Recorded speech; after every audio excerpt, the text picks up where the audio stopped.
evil shall...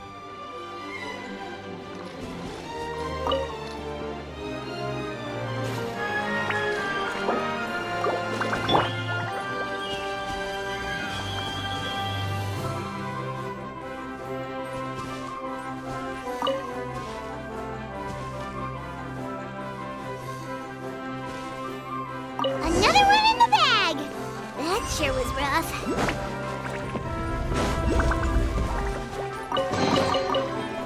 What do we have here?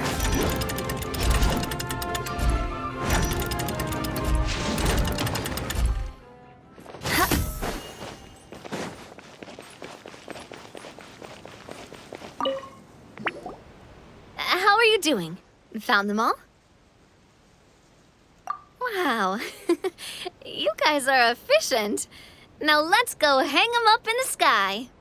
In the sky? How do we get up there? Oh, I got us covered. We will, of course, be taking the Aerial Express. Is that a flying train? Hey, you already took a train that runs on water. Is a flying train really that much weirder? Well, at least the Maritime Express still runs on a track. Oh, come on, don't worry about it. This train has been blessed by the goddess of prophecy. Its whole purpose is to protect the Metropole's skies. It took me a lot of effort to find it, you know. I don't think anyone's used it in, like, 100 years. 100 years? Are you sure it's safe? Let's not forget that the goddess of prophecy's magic has been going haywire recently. Well, it's not like we have any other options. Unless you want to do the honors, Paimon. Fancy flying up there on your own? No, thank you. It's way too high up. Oh, wait, Nilu. You've got a feel for how magic works here. Can you do your thing and sense if this train is a real deal? I can try. Yes, I can sense traces of magic, but it's different from the kind I felt in the forest, so I don't know. Okay, fine. Guess there's only one way to find out. That's the spirit. I'll come with you. Miss Nilu, will you be joining us? I think I'll stay behind. That way, if something does go wrong, you'll have someone on the ground to get you some help. That makes sense. If the train does break down, you can make us a giant origami crane to come bail us out. Or if a crane's too difficult, a finch could work.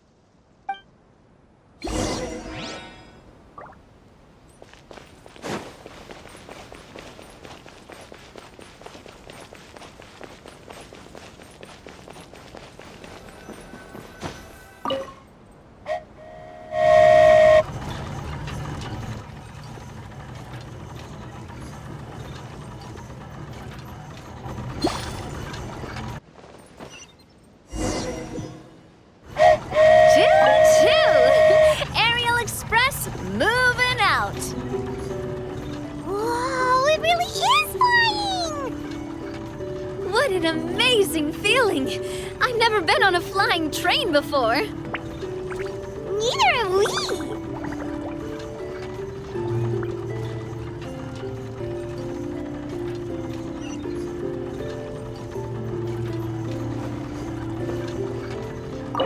That should do it. On to the next location.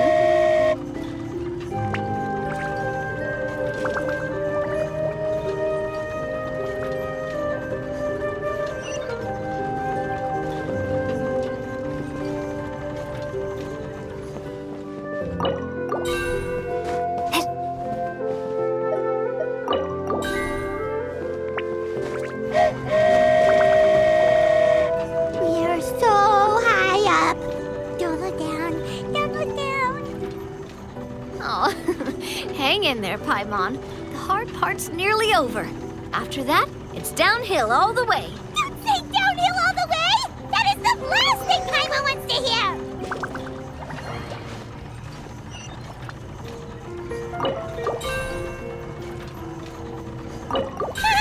We're finally done! Okay, let's get back there while this train is still working!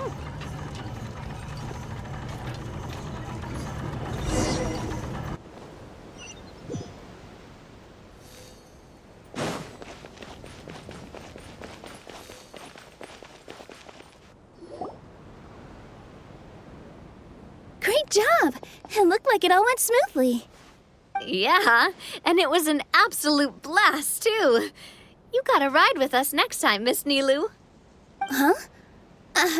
I'm okay. Thanks for... Halt! What do you think you're doing? Get out of my way! What's going on? Your Majesty, there! Let us through! Stay back! It's okay. Let them through. Tuh. Your Majesty, could we please ask you not to turn the gear that connects up to the sky? And why is that? As you have seen, the goddess's gift is very important to us. It keeps us from harm and protects our very lives. Some of us, we just aren't ready to lose that protection. I see. I understand. Your Majesty, do you mean... I won't turn that gear. Not until you're ready. What? I've said before that the Metropole belongs to the people, and they should have the right to decide its future. But let me ask you this. How do you plan to solve the issues we are currently facing? Well, we'll start by rescuing the people that have gotten stuck. And then we'll find a way to figure out the true cause of this crisis. And have you made any headway on that? The true cause, I mean.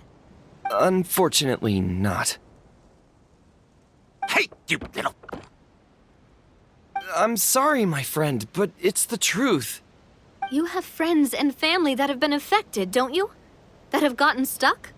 Duh. I understand your concerns. But if we let this drag on for much longer, the situation may well get worse. More and more people will be frozen by the goddess's magic. Yes, but if we turn that gear now, all the tracks in this city will disappear. I know this is a hard decision to make. But have you ever thought about why the goddess might have made things this way in the first place? Huh? Why do you think she might decide to take back her gift and stop revealing further prophecies about the future? Are you saying she has abandoned us? No. Quite the opposite, in fact. What do you mean? The goddess dearly loves this world and all the people of Simulanka. And because she loves you so much, she wants you to be able to choose your own path. Every parent hopes their child will have a happy and carefree life. But if they're overprotective, then all they'll manage to do is keep their child trapped. If a mother bird lets her baby ride on her wings for too long, her child will never learn how to fly.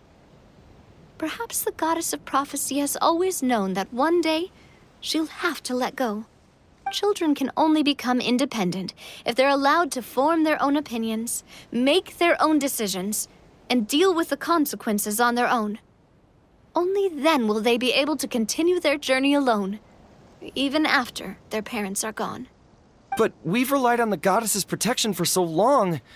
We don't know what it's like to go it alone. We don't know if we have what it takes. Are you kidding me? I think you've proven yourselves more than capable of that. What do you mean?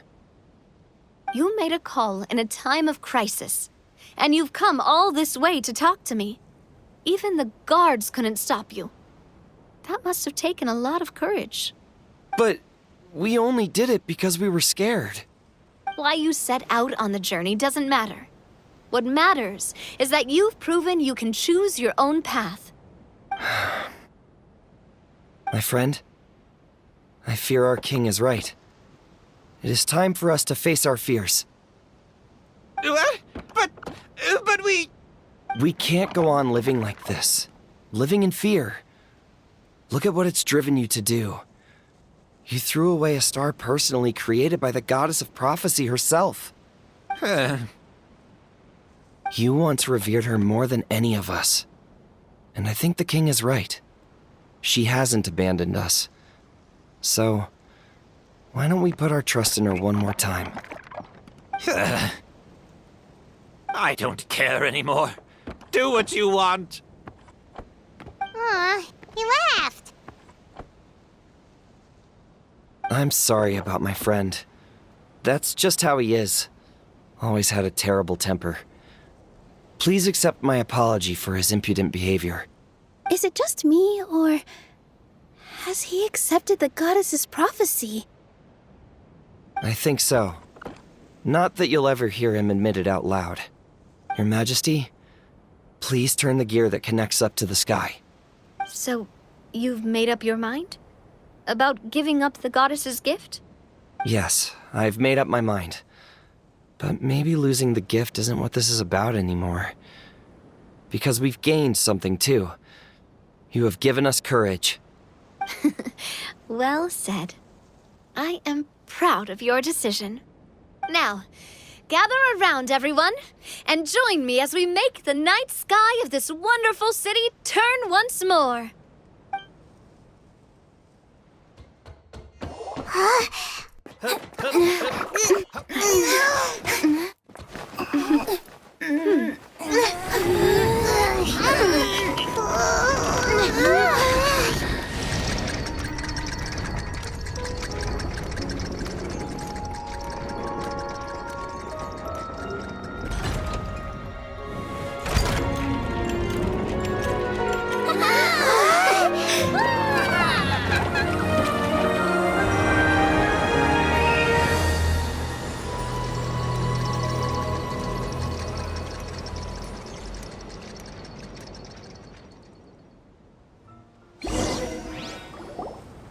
So the stars hanging in the sky, they're music notes.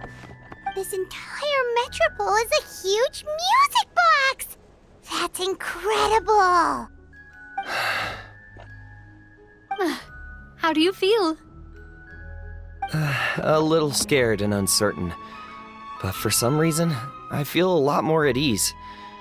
It's as if some kind of huge weight has been lifted from my shoulders. Figured out any next steps? To be honest, not really. But maybe I can start by having a heart-to-heart with that stubborn friend of mine. I have an idea. If you don't know what to do, why don't you start by helping the people around you? You mean the people who got stuck because of the goddess's magic? I mean anyone and everyone who needs your help. By helping others, you'll eventually find your own path. Trust me, I have experience in this. What kind of experience, Your Majesty? Yes. We'll need a formal organization with a catchy name before we go out and start helping people. Why don't we call it the Spina di Rosula? Spina di Rosula? Ooh, or even the Spina di Rosula di Simulanka. Yeah, that's catchy. Wow, big expansion for the Spina. Moving into other worlds now. Spina di Rosula. I like it. It's a great name. Let's do as Your Majesty suggests. Well then, how about I appoint you as the head of the Spina in Simulanka? While I'm off fighting the dragon with the other heroes, it'll be your responsibility to work with the guards and take good care of the people in the metropole. What? You're planning on fighting the dragon? But no, Your Majesty, you must reconsider! He's right. Your Majesty, you can't. How are you two on the same side all of a sudden? Perhaps Your Majesty is unaware of this. The great dragon suddenly broke out from the Titanium mines one day and tore the end of the world to pieces. After that, it spat out a strange fog that surrounded a whole island. No one knows what lies beyond the fog, and no one knows what has become of that poor island. Before Your Majesty arrived, we dispatched many soldiers to fight the dragon, but none came back alive. Yikes. Sounds worse than we thought. Isn't that all the more reason for us to go? There could still be guards trapped there, waiting for someone to rescue them. King Navia is right. We cannot simply stand by and watch as the people of this world suffer. Very well. Though I have not served by your side for very long, Your Majesty. 2 days is enough for me to have learned that once your mind is set, any attempts to change it are futile. You're a pretty good judge of character. He probably didn't mean that as a compliment. Since you're serious about this, I won't try and stop you. There's only one way to reach the end of the world, and that's by taking the Maritime Express. Oh, right! So there's a line going there too? Yes, it was originally built to serve the workers commuting to the Titanium mines, but it has been abandoned since the dragon attack. I'll tell the conductor to wait for you at the platform by the side gate to the Metropole first thing tomorrow morning. You're embarking on an extremely dangerous adventure. Please be careful, Your Majesty and friends. Oh, thank you for your concern. While I'm gone, I leave the Metropole in your capable hands. Yes, Your Majesty! Just call me boss from now on. That's what everyone in the Spina calls me, and it's what I'm used to.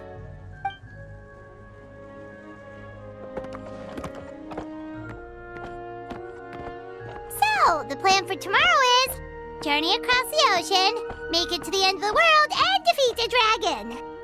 Whew, that's an adventure and a half. Do all storybook heroes have to work this hard? At least we'll get to see some amazing scenery along the way, right? Besides, we'll have each other. It'll be a shared experience that we'll never forget. Plus, we're pretty well equipped for a classic heroes versus dragon story. We got Miss Nilu as our magic caster, and I guess I'm the melee warrior who leads the charge? Paimon can definitely see that. Anyway, those are tomorrow's problems. Right now, all Paimon wants is to eat a proper meal because worst case scenario, if Paimon ends up getting eaten by a dragon, she wants to do it on a full stomach. And something about the end of the world doesn't sound like a great place for food options. Well, the origami animals in the forest only drink magic tonic. What do the toy people here in Constellation Metropole eat? Vegetable oil and sawdust, I think.